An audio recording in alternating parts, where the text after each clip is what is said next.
yung tanong ni Ate Iya, kung mga medical records, meron akong hypothyroidism, tapos yun yung small heart, tapos, yun, counted ba yung anxiety?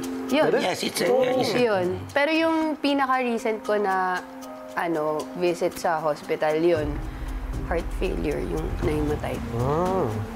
Ako naman, sakitin kasi talaga ako dahil mahika ako. So, nung bata ako, nagmuntik na talaga ang mad-deads, 50-50. Nabutas kasi yung lungs ko. So, nung nabutas yung lungs ko, parang nag-turn na ako ng purple. Hindi na ako nakakahinga. So, sabi nung doktor ko dun sa UST, parang tama-tama lang yung dating ko in the deads. Naku, nabubutas pala ang lungs. Paano nabutas ang lungs mo? So, sobrang hika.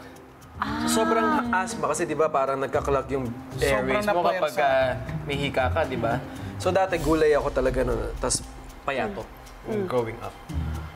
Ngayon, minsan hinihika-hika pa din, pero medyo na-outgrow ko siya ng slight. Possible pala yung ganun. Nung bata din ako, yung weak lungs din ako before.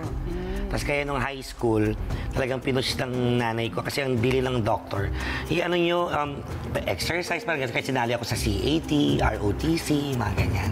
So, para kailangan daw lumakas yung resistensya ko. Ayun. Alam nyo ba, sa pag-uusap-usap nila, mas marami kayong makikitang mga hint. Alam nyo yung hint? Yung alam ang hint?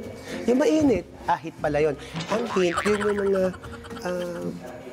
mga bagay-bagay na pwede niyong mapuna sa tao kung siya ay nagsasabi ng totoo o hindi. Pero ngayon naman, sa edad kong to, na magpo-40, hawa ng Diyos, wala pa naman akong maintenance. Oh, yan ang the best. Wala pa naman. Nalagaan.